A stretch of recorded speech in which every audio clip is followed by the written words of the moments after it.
Isso é maravilhoso, Deus de detalhes. Aí nós vamos continuar, que Deus, aqui nós estamos no versículo 22. Eu voltei um pouquinho somente para que vocês pudessem examinar essa... que Deus ele não esquece de nenhum detalhe. Aí você... Por que será? Quando que será que começou a contagem dos anos? Por que existe meses? Por que existe... Deus deu sabedoria ao homem e ele foi fazendo essas coisas. Mas desde o início, olha, lá no comecinho, que nós estamos no capítulo 1 ainda de Gênesis, e que essa informação para mim foi maravilhosa.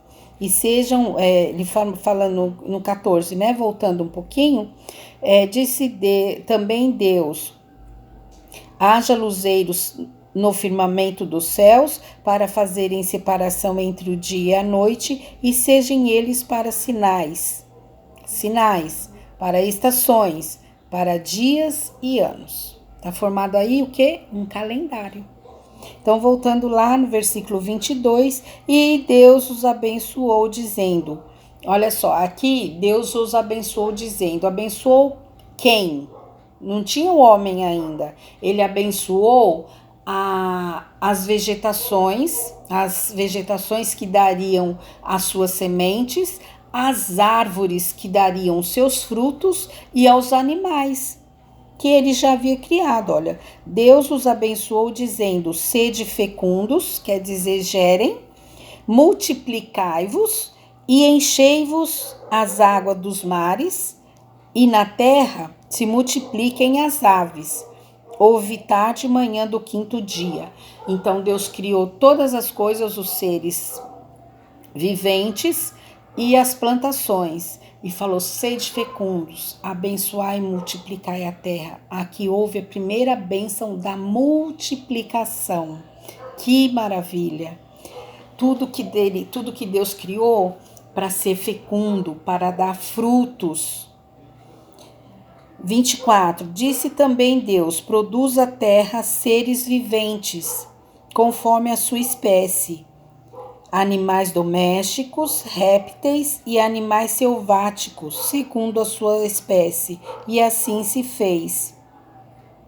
E fez Deus os animais selváticos, segundo a sua espécie, e os animais domésticos, conforme a sua espécie, e todos os répteis da terra, conforme a sua espécie. E viu Deus que isso era bom. Então, até o 5º dia foi criado as vegetações, as árvores, os animais aquáticos, os animais marinhos, e Deus os abençoou. E aqui no 6º dia, Deus criou os animais selváticos, os répteis. Aí foi criado os animais que viveriam na terra, porque nos mares já tinham os animais aquáticos, na terra já havia toda espécie de plantação, e Deus criou então os animais mamíferos, os répteis. Tudo conforme a sua espécie. E viu Deus que isso era bom. Aí começou, depois de Deus ter criado tudo isso, ter feito a separação entre as trevas e a luz, a primeira coisa que ele fez, haja luz. Aqui uma observação. Você já reparou que quando a gente está com algum tipo de problema, alguma coisa, a gente fala, nossa, tá uma escuridão. Ou quando uma pessoa está passando algum problema, a gente fala, nossa, aquela pessoa está vivendo na escuridão, não tem luz, aquela pessoa não tem luz.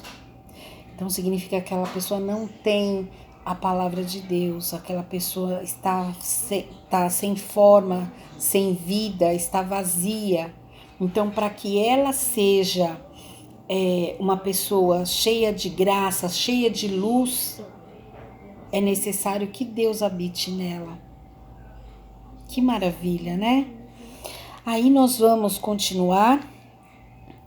Gênesis 26. Isso é importante. Diz assim, Também disse Deus: façamos o homem à nossa imagem, conforme a nossa semelhança.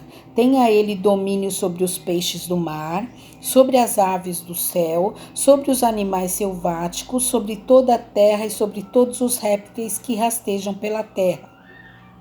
Olha só que importante este versículo 26.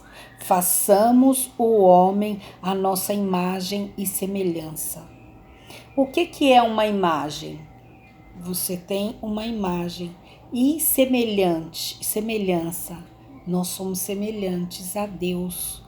Por que será que quando a gente estuda, quando a gente vai para a escola, os professores falam que nós viemos do macaco? A lei de Darwin fala isso, que o homem veio do macaco, havendo uma evolução, e o macaco foi se evoluindo e virou nós. Então quer dizer que eu devo dizer que meu pai é um macacão? Que a minha mãe é uma macacona? Gente, é tanta coisa que às vezes dá vontade de dar risada, fica-se ridículos algumas coisas que o homem faz, que o homem cria. Porque aqui, olha, a gente viu que são coisas naturais, coisas da natureza, que foi Deus que criou. Não tem como negar a existência de Deus através dessas coisas que existem hoje. Das coisas que sempre existiu, desde o princípio, desde Gênesis. Nós lemos no versículo 1, no princípio criou Deus os céus e a terra. Então, tudo que há hoje, tudo que nós vemos, tudo que tudo que existe, Deus criou os céus, Deus criou a terra. Tudo que existe, as aves do céu, tudo que existe, os animais aquáticos, tudo que existe, os animais da terra, Deus criou. Aqui está falando, no princípio criou Deus. Ele fez separação entre as águas, ele fez separação entre a luz e as trevas. Ele abençoou para que tudo fosse fecundos, para que tudo gerassem, para que as plantas dessem semente, para que os animais gerassem outros animais, para que as árvores dessem frutos. E aí ele falou, façamos o homem a nossa imagem e a nossa semelhança. Nós temos a imagem e a semelhança de Deus. Mais para frente nós vamos ver que Deus ele nos fez como templos do Espírito Santo. Nós somos a habitação do Espírito Santo. E continuando aqui, ele falando que o homem, ele deu domínio para o homem sobre todas essas coisas, tenha ele domínio sobre os peixes do mar, sobre as aves do céu, sobre os animais domésticos, sobre a terra, toda a terra e sobre todos os répteis que rastejam pela terra. Deus criou o homem, a sua imagem e a semelhança, e deu a ele domínio para dominar sobre todas as coisas que ele já havia criado. E aqui ele fala assim, e Deus os abençoou e lhes disse, sede fecundos, quer dizer, gerai, né? Sede fecundos, multiplicai-vos, enchei a terra e sujeitai-a. O que quer dizer sujeitar? É dominar, é você ter domínio, você ter autoridade. Dominai sobre os peixes do mar, sobre as aves do céu e sobre todo animal que rasteja sobre a terra. Novamente, a segunda vez que ele falou que o homem teria domínio sobre todas essas coisas. E disse Deus ainda, eis que vos tenho dado, olha só, Deus é Deus de detalhes. Não tem como falar outra coisa desse Deus maravilhoso.